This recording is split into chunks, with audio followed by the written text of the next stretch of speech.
Happy Navratri.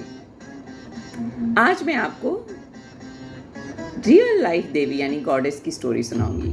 तो ये story है एक लड़की की जो कुछ साल पहले महाराष्ट्र में पैदा हुई थी। उसके माँ बाप को लगा कि इसे पढ़ाने लिखाने की ज़रूरत नहीं है क्योंकि ये लड़की है। 12 साल की उम्र में उन्होंने उसकी शादी कर दी 30 साल के आदमी के साथ। 19 साल की उम्र में उस लड़की के ऑलरेडी 3 बच्चे थे और वो चौथे बच्चे के साथ प्रेग्नेंट थी। अब ये लड़की गांव में दूसरी औरतों के साथ खेत में काम करती थी, पर जो जमींदार था वो इन्हें पैसे नहीं देता था, काट लेता था, परेशान करता था। इस लड़की ने सोचा ये बात ठीक नहीं है। उसने दूसरी औरतों से बात करी कि हमें इस अन्याय के खिलाफ आवाज़ उठानी चाहिए। दूसरी औरतों ने कहा बात तो सही कह रही है ये। ज़मींदार तक ये बात पहुंची। उसने सोचा ये लड़की ना ट्रबल मेकर है, मुझे इसको किसी तरह से अपने रास्ते से हटाना पड़ेगा। तो वो गया उस लड़की के पति के पास और उसे कहा तुम्हें ना पता नहीं है कि ये लड़की जो है तुम्हारी पत्नी ये सही कैरेक्टर की नहीं है और जो इसके पेट में बच्चा पल रहा है ये तुम्हारा नहीं है, ये किसी और का है।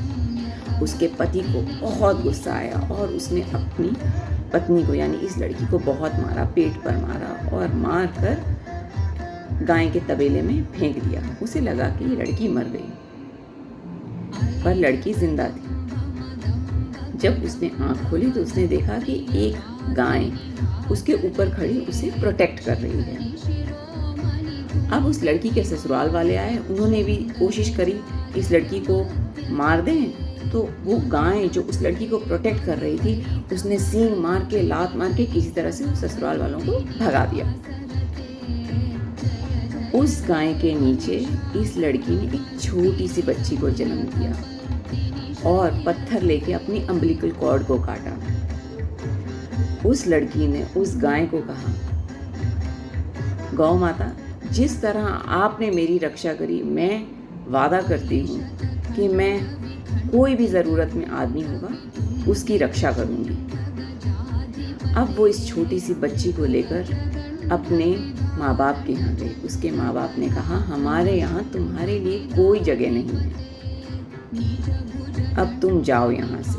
वो छोटी बच्ची को लेकर कहाँ जाती, उसे किसी सेफ जगह पर जाना था। तो वो जाके एक शमशान घाट यानी क्रिमेटोरियम में बच्ची को लेकर वहाँ रहने लग गई। वहाँ पर जो लोग अपने परिवार वालों का अंतिम संस्कार करने आते थे वो चावल और वीट रखते थे।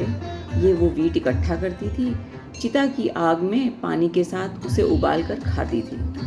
काफ़ी दिनों तक ये बात चलती रही। इस लड़की को अपनी ज़िंदगी से बहुत उदासियत होगी। उसने कहा ऐसी ज़िंदगी ठीक नहीं है, इससे तो मैं मर जाऊं तो ही ठीक है, ये कोई लाइफ नहीं है। वो छोटी बच्ची को लेकर रेलवे ट्रैक पर गई और वहाँ पे बच्ची के साथ लेट गई कि ट्रेन आएगी, हम दोनों को कुचल देगी, हमारी ज़िंदगी ख़त्म हो जाएगी, नई ज़िंदगी की शुरुआत अच्छे से होगी। अब जब वो वेट कर रही थी ट्रेन के आने के लिए, उसने एक आवाज़ सुनी। कोई करहा रहा था, कह रहा था मेरी मदद करो, मेरी मदद करो। अब वो आवाज़ उसे बहुत बॉदर कर रही थी, तो इसीलिए वो उठ कर गई और उसने जाके देखा कि एक अपाहिज बुज़ुर्ग वहाँ पर रो रहे हैं। कह रहे हैं बेटा मैंने बहुत दिन से खाना नहीं खाया, मेरा कोई नहीं है इस दुनिया में, मैं बहुत पेन में हूँ। उस लड़की ने कहा कोई नहीं, मैं आपकी मदद करती हूँ। जाके भीख मांग कर खाना लाई, उन्हें दिया और उनसे दुआएं दी। तब उन्होंने सोचा शायद ये भगवान का संदेश था कि जो वादा मैंने उस काऊ को किया था, उस गाय को किया था कि मैं जो भी ज़रूरत में होगा उसकी मदद करूँगी, भगवान ने मुझे इन बुज़ुर्ग के हाथ मेरा वो वादा पूरा करने के लिए ही मुझे उस ट्रेन ट्रैक से उठाया। उसके बाद उन्होंने अपनी बच्ची ली और वो देखने लगी कि बहुत सारे बच्चे हैं दुनिया में जिनके पास माँ बाप नहीं हैं, जिन्हें चाहिए कि कोई उनको पालन पोषण करे, उन्हें बड़ा करे, उन्हें प्रोटेक्ट करे। और वो बन गई माँ। जहाँ से भी कोई बच्चा आता था ये और जिसके माँ बाप या घर नहीं होता था ये उसे अपना लेती थी। ये गाना बहुत अच्छा गाती थी, तो गाना गाकर किसी तरह से पैसे इकट्ठा करती थी अपना, और ये इन बच्चों का भरण पोषण करती थी। धीरे धीरे गांव वालों ने देखा कि ये इकलौती औरत इतने सारे बच्चों का ऐसे ध्यान रख रही है। उन्हें ये बात बहुत अच्छी लगी, तो उन्होंने इनके लिए एक ऑर्फनेज बना दिया। धीरे धीरे इनके अच्छे काम की बात जो है ये महाराष्ट्र में हर जगह फैलने लग गई, और इनके नाम पे बहुत सारे ऑर्फनेजेस बन गए। ये हैं सिंधुताई। आज इनकी उम्र है 72 ईयर्स की, और इन्होंने 1400 बच्चे पाले हैं आज तक। लास्ट ईयर इनको प्रेसिडेंशियल अवार्ड मिला था।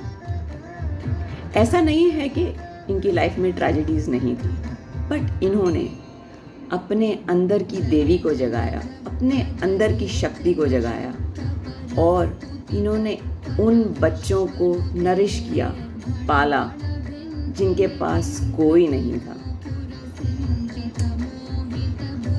और इन बच्चों के कुछ बने लॉयर, कुछ बने डॉक्टर, कुछ बने टीचर। जब ये अवार्ड ले रही थी, इनके बगल में एक लड़की थी जो मुस्कुराए जा रही थी, कुछ बोल नहीं रही थी। तब सिंधुताई ने कहा, ये लड़की वो है जिसको मैंने गाय के नीचे पैदा किया था, और ये आज डॉक्टर है, और ये मेरे साथ मेरे ऑर्फनेजेस को चलाने में मदद करती है। तो इस नवरात्रि पर आप अपने अंदर की देवी शक्ति को जगाएं। हर औरत, हर आदमी पावरफुल है। शक्ति हमारे अंदर है। हमें उस शक्ति को जगाना है, और हमें अपनी लाइफ की प्रॉब्लम्स को एक मौका देना है लाइफ का पर्पस बनाने के लिए। I hope you love this story of Sindhutai. Do let me know. Thank you. Happy Navratri.